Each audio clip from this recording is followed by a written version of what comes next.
If you struggle with anxiety, if you worry about what people think, and if you tend to play conversations over and over in your head after they've happened, then I guarantee you are doing this. And it is making your anxiety worse. So today I'm talking about the pseudo superpower that you think is helpful, but is actually so stinking not. Stick around.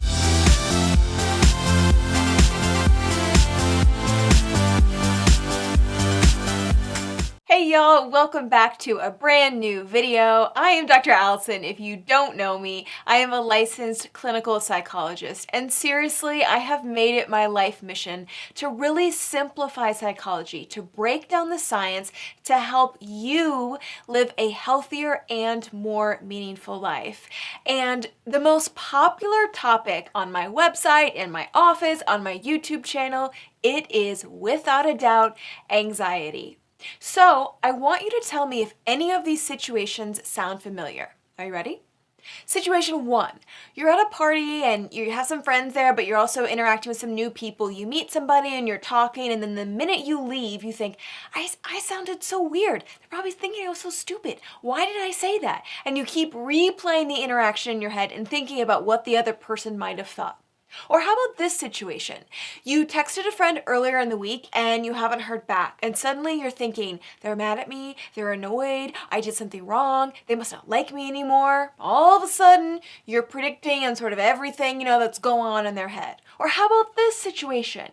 You're, talking with your boss and you suggest an idea and you can see them kind of like drifting off, not really paying attention, and suddenly you think, they think I'm an idiot. They think I don't know what I'm doing, and they're probably wondering why the heck they even hired me.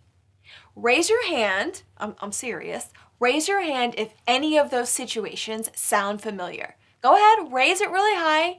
Now, if your hand is raised, I want to congratulate you because apparently you have a superpower. They're very rare. So apparently you can read minds. Well done, congratulations. You are going to be the next lead in the Marvel movie.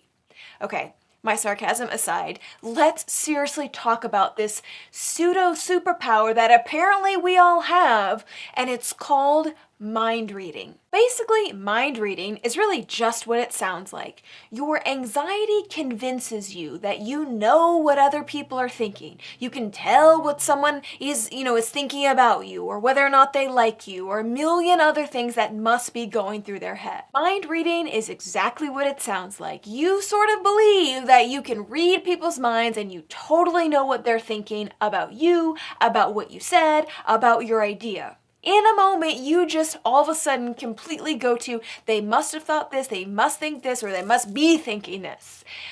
Or so you think. This isn't actually a superpower, this is your anxiety at work.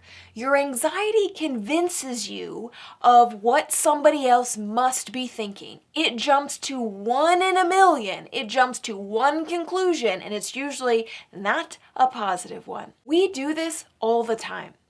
All the time. And it is like fuel. It is rocket fuel for your anxiety. So here's why we do it.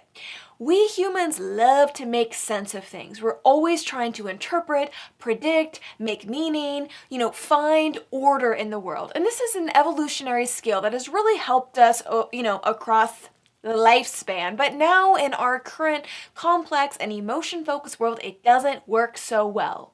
However, one of the ways that we keep trying to make sense of things is with this habit of mind reading and convincing ourselves we know what other people are thinking about us before they've said a word. And I want to give you an example of how this can play out. So many years ago, when I was finishing my postdoctoral fellowship, which is kind of the last hurdle before you become a psychologist, I pitched this big idea at a meeting, and I was kind of anxious about it. Sometimes postdocs, you don't really speak up as much because you're not like a full member of the staff. Anyway, so I was nervous. So I pitched my idea, and right after I did, silence. And immediately, I didn't skip a beat. I said, oh, I know that didn't make sense. I know y'all are all probably thinking that's a stupid idea. You're right. That didn't really make sense. I can tell kind of by your faces that you're really confused. And everybody looked at me. And then another, coworker said, no, I'm not confused. That wasn't stupid at all. I'm just really thinking about that idea. And like, why haven't we thought of that? And in that moment, it was like a boom, punch in the face to me, because I realized in that split second, I mind read that they thought I was stupid, my idea was dumb, and it wasn't gonna work. But in reality, that's not what they were thinking at all. My anxiety, my mind reading was completely off. But before you get all gloom and doom and think, oh my God, my mind reading is gonna ruin me and my anxiety, let me give you a bit of good news and something to be hopeful about. You have the ability to control, channel, and move your thoughts to a healthier place. Seriously, you do. And here's how you do it. So first, you have to acknowledge that you're mind reading. You have to acknowledge how it's increasing your anxiety, and then you have to remind yourself that you don't actually have that superpower, and there's no way you could know what someone is thinking. Then you gotta take a deep breath and refocus your attention. So here's what that might look like. A friend doesn't text you back, and you assume they're totally mad at you and they don't like you anymore. Okay, here's what this could look like. Okay, Allison, I'm doing that mind reading thing. This is making my anxiety worse. I actually have no idea why they haven't responded. I don't know if it's that they're mad at me. I can't read their mind across space, so I'm gonna take a deep breath and focus on what I'm doing, because I have no idea what's going through their head. That's what you do. That's how you challenge mind reading. You refocus your attention after that and keep moving. Now, if you're thinking, Allison, that's way easier said than done. Yeah, of course it's easier said than done. The power is in the doing again and again and again. One little self-talk statement isn't going to do it, but with repetition and consistency and challenging your brain's belief that it knows what someone else is thinking, that's how you start to reduce your anxiety. Mind reading is sneaky. It convinces you that it's helpful and that it's real. But you have the power to notice that's happening, notice how much it's increasing your anxiety, and walk it back, because you don't have the superpower you think you do. And if you really do, then you should audition for Marvel immediately. So this week, that's my challenge to you, is to really be aware of your mind reading. Pay attention to how much you do that. Catch yourself in the moment and remind yourself, I'm not a mind reader. I have no idea what this person is thinking. If you want to ask them, cool, go for it, but do not assume.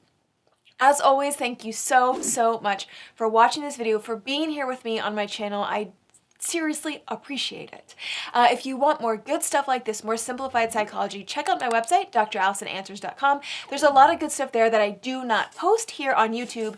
And because we're talking about anxiety, I have a free ultimate guide to tackling anxiety available for free for you. And I will leave that link below in the description box if you want a copy of it. All right, go challenge your mind reading. You don't have the superpower you think. Have an amazing week. Bye-bye.